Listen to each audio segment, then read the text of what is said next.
So every Monday we get out and about to speak to you. We are the People's Channel, and today our reporter Will Hollis is in Ripley in Derbyshire, not to be confused with Ripley in Surrey. Tell us more, Will. Good to see you. Or should the Harry Potter look is back?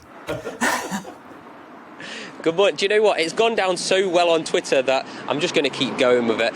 My eyesight isn't actually that bad, but sometimes in the mornings I do feel a little bit strained. Of course, it is a little bit early, but we are out here on your doorstep in Ripley. Let's just have a little quick look around. So this is a town in Derbyshire of about 20,000 people. Lots of people are already going to work. Lots of people taking their nice morning drive to wherever they're going to, Derby, Nottingham. It's about half an hour to each of those destinations. Where we are in Ripley, it's a real heritage centre for engineering, for industrial aspects of the last 200, 300 years. But now a lot of people, they're living here and working here. We didn't get a chance to get something to eat before we started the day. I was a little bit late getting out of bed, so we thought we'd come here and see what we could get, a little bit of a local delicacy, and this is one that I think you'll quite like, Eamon, because we found this place. It's called the Cob Stop, and it looks like one of those places where you can get whatever you want inside of one of those buns. Hello, hi, we're from GBNews. We're live on TV and radio this morning. Is there any chance that we can come inside and sample one of these famous cobs? Of course you can, yeah. Fantastic. Jump in. Let's go. Oh, wow. And it's lovely and warm in here. It's not too cold in Ripley today. It's about 7 degrees, but it's always really nice and warm to come into a place like this. I'm Will. I cover the East Midlands, so Derby, so Ripley. What's your name? Coletta. Coletta, what do you do here? What is the Cob Stop? Well, we fill cobs, hot, cold, and cakes and drinks, and we provide takeaway snacks mostly. A cob is something that if you're down south, if you're up north, you've probably never heard of it. What is a cob to people that aren't from this region? Well, it's a bread product that comes in all sorts of shapes and sizes, white, wholemeal, granary, probably known as a roll or a bap or bread cake, whatever you know it as, but here it's a cob. It's quite political. If you go outside of Notts, Nottinghamshire or Derbyshire, it might be called something completely different, and I've had arguments with people from quite close to where we are in places like Doncaster, only half an hour away or only 45 minutes away, and it's quite a big deal. Let's just have we got a cob? There's one, yeah.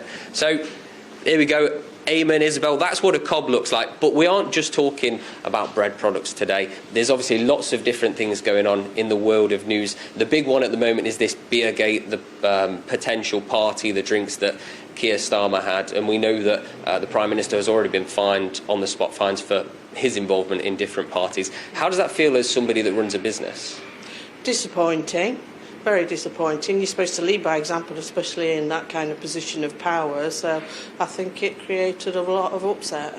Are you happy to see that these parties or potential drinks, these work gatherings, as some people might call them, are being investigated? Yeah, definitely. They should be subjected to the same as anybody else. What was it like that period when we were all locked down for you as a business owner? Awful. I agreed with it. It had to be done. Something drastic had to be done. It was something that nobody could foresee, and something had to be done, and that was what had to be done. But as a result, it has left us in debt and struggling and trying to claw our way back. And that's all going on whilst the cost of living crisis is happening. It must be really tough for a business owner.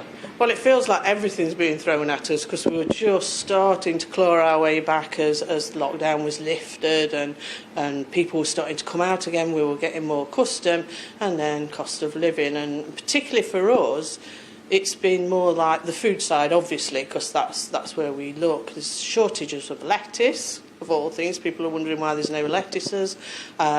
Tomatoes, they used to be £6 or £7 a box. They're now looking at £14 to £16 a box.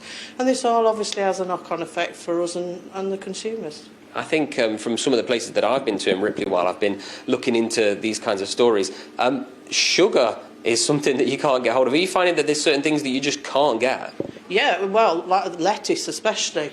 We struggle, we go around everywhere. And when you do eventually find one, it's doubled in price and it's shrunk in size. So you're needing more at a higher cost. Well, That's made me really hungry. I think I'm going to have to grab a cob. Eamon, Isabel, usually whenever I go out to these places, I like to send something back to you, but I'm not sure it'll be fresh when it gets to you in a couple of days, so I think I'll just keep this one for myself.